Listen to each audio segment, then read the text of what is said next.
Hey guys, Tyler here, and this is the Garage Warrior podcast and video cast, and I'm super stoked to have on the call with me the man, the myth, the ponytail strongman, Logan Christopher. How's it going today? Thanks for having me, Tyler. Oh, man. Glad to be here. Yeah, you guys have noticed we're going to be a little bit more goofy today, and the reason why is because Logan is one of my best friends in the world.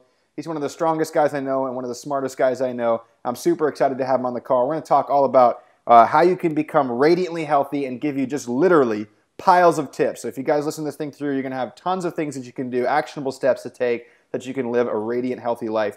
Before we do, though, Logan, you've been on the podcast, I think, 2 times before, but give us that 150 million mile view. Who is Logan Christopher? What is he hoping to teach the world? You forgot one thing. I'm also one of the healthiest guys you know, which is very appropriate for today's podcast. So my name's Logan Christopher. I'm from Santa Cruz, California. I'm a strong man. I've been called a physical culture renaissance man because I do a lot of odd things in a workout. I may bend some steel, bend horseshoes, rip phone books in half, do backflips, freestanding handstand push-ups. On a couple of occasions, I've pulled a fire truck by my hair, my famous ponytail. I've lit kettlebells on fire to juggle with them. So I've done all kinds of crazy stuff, but it's not just about the physical feats. I'm also really involved in the area of health and nutrition because I don't think I could do these things without that. I personally believe from how I grew up that I was genetically weak. So I was able to get to where I am today. It takes a lot more than just the training, than just the health and nutrition. Also, along with that is mindset, which is hugely important for no matter what you're trying to do. Awesome, man. That's a beautiful intro. Well, let's just dig right in. Let's go straight to it, and let's start chipping away. What are some awesome things that we can give people? Let's start with maybe like the number one thing you want to give people. Okay, well, before we get into that, I want to talk about the idea of radiant health, which you mentioned. That actually comes from Chinese tonic herbalism, and one of the guys that I studied, Ron Teagarden, he was the first one to introduce this concept to me. They call it health beyond danger. When most people think about being healthy, they just think of being free of disease or free of injury, right? I mean, that's one definition of healthy, but just because you're free of it doesn't mean that in the next moment, the next week, the next year, that you may not be overcome by a disease or injury. So if you can get into a state where you are radiantly healthy, that means your body is working so well that if someone that has the flu were to sneeze in your face, it's not going to bother you. Right. It doesn't matter that all those infected germs are going to get into your system because your immune system is working at a place where it can handle that and it's not a problem. You really can get to a point where you're healthy beyond danger. So cool. That is what I am trying to achieve, and that's what a lot of the tips we're going to be talking about. You know, not any one thing is going to get you there, but you stack these things up. The more good you do, the better results you're going to get. Yeah, and if you guys are listening to this, you can think of this as kind of like a more advanced version of the 27 Body Transformation Habits, the book that I just had, because those are actually a lot of tips in my books are the same ones you had in there. Yeah, absolutely. Yeah, but there's because it's important stuff. It's important stuff. But there's a lot more in what you're writing about, and also a lot more stuff that's even more on the fringe than some of the stuff I talked about. So what do you think, Logan? What do you think is the number one thing? Like if somebody's standard American diet, they don't exercise, they sleep like crap, they're stressed all the time. All right, what if we just take, the person who's just barely on the edge of surviving? What's the one change that you would make very first? That's a hard question because there are so many areas. The one thing, if I could do one thing for people that would probably have the biggest impact, I'd go to water. And I'm going to say a couple different tips with this. Everyone hears, oh, you should drink enough water, 8-ounce glasses of water, drink a gallon. And that's really important, getting the quantity of water. A lot of people do drink things, but it's not water. Even coffee or tea, there can be great benefits to those, but they tend to be dehydrating the body. So you do need just pure, clean water. But the quality of the water is at least as important. Most people don't really pay attention to this. They do it with food, the quality of the food. Grass-fed beef versus commercial beef, pumped full of hormones and everything. And really, water is much the same. In some places, the tap water is going to be full of fluorine, chlorine, all sorts of other stuff. I mean, it's recycling. They say that toilet paper doesn't actually completely break down all the way when it's recycled. Right. So that stuff's in there, and that's used toilet paper. So do you really want to be drinking that stuff?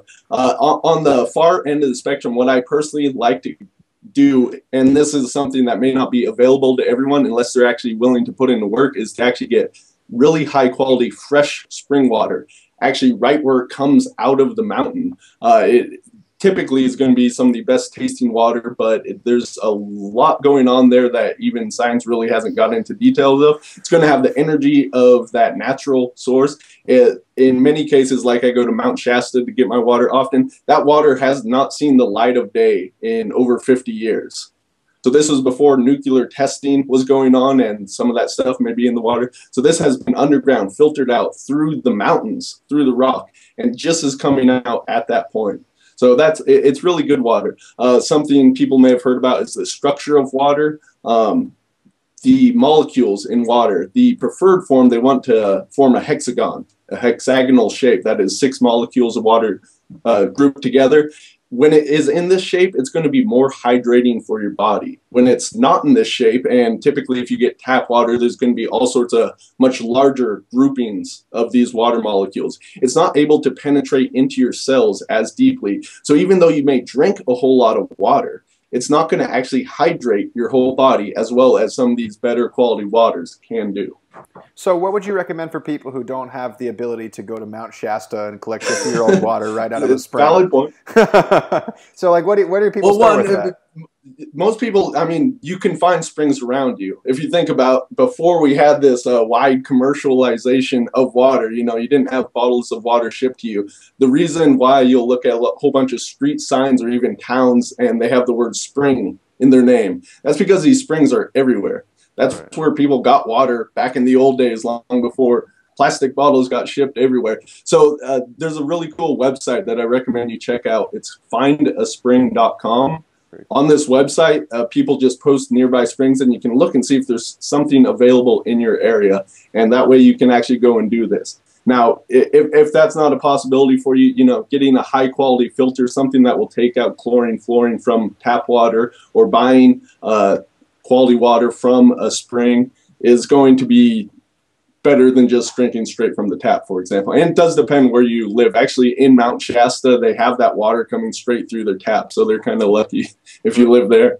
Right, that's fantastic. Well, drink your guys' water and make sure it is high quality water, the best quality you can. I'm sure you think the same way I do, Logan, where there's just a hierarchy. If you can get it out of the spring, get it out of the spring. If you can get it from a high quality company, get it from a high quality company. If you got to buy a filter at your house, if you got to use a Brita, you know, like just do something to up your level, right? Just do something to up your level. And like I was saying with the food, you know, you have the grass-fed, you know, the highest quality stuff, the cows that feed on grass the whole time long. Then on the other end, you have just commercial cattle eating grain, pumped full of hormones. Right. Between you have, like, you know, organic beef that maybe it didn't eat grass. It was fed on grains, but it's organic, you know. It doesn't have those hormones. So there is that spectrum. And really, that's something to understand with all this health stuff. It's always a spectrum. Right. Very few things are black and white. Sure, yeah. Okay, what's number 2? So let's say somebody starts drinking their water. We got our obese standard American who's depressed and doesn't sleep and so on and so forth. What's next? Let's chip away. Let's go. Okay.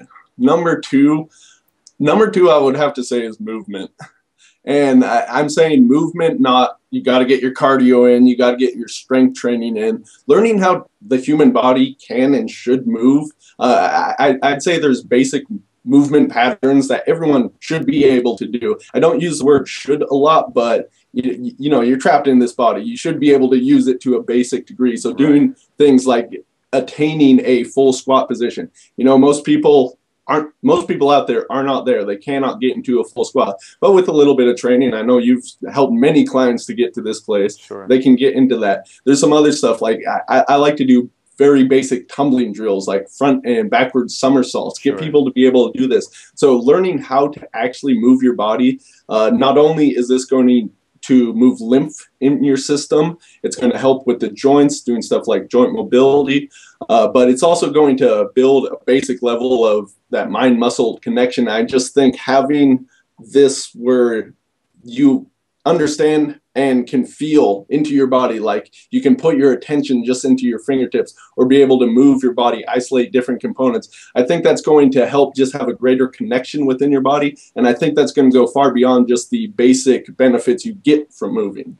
Yeah, man, I couldn't agree more on that one. I feel like one of the biggest problems we see with any sort of movement, school of movement these days, is this lack of attention towards detail. And really, like even like the bodybuilding camps and stuff like that that do a good job with focusing on progressive resistance, they seldom use progressive movement. So they stick to the same, 10 movement patterns over and over again, whereas they're not really, like you said, learning how to move their body in real life, like hanging out in the bottom of a squat or doing a somersault or a shoulder roll or learning how to do pull-ups or climbing and things like that, which is so powerful. And let's actually talk about one of the most basic human movement patterns, which is walking. Oh, walking by itself can be a phenomenal exercise. If someone is starting from not moving at all, really, then just getting on a program of doing this, not only is walking going to give some of the benefits we talked about, but really if you go back to sort of child development and how our neurology develops as we age, this whole connection between the right brain and left side of your body, left brain and right side of your body, and what's called the cross crawl pattern, where you are moving your right leg as your left arm goes forward. Sure. This is actually very important for keeping the hemispheres of your brain working well. If you want to take this to another level, start crawling on the ground like a baby. No one is really taught how to crawl as a baby, but when we go back to that movement, it can really help to open up our body to being able to move much better. And like I said, it's not just physical, it's neurological as well. You might be surprised at some of the benefits that can help to bring to you if you start practicing that. Absolutely. I'm a huge fan of progressing people through those basic infant motor patterns. I think that's fantastic, dude. And it's funny, I recently got a hiking backpack that I can put my daughter in. And so I put her in the backpack now, and I go hiking up and down the hills in the morning, which is fun because now I'm not pushing a stroller anymore. I got my little rucksack with another 20-something pounds on the back. So it's a good way to go for my morning and sometimes afternoon walks. All right, what's next? We don't have to go in any particular order of importance. Let's just give people some really high-quality stuff, the things you think that are actionable and easy for them to apply.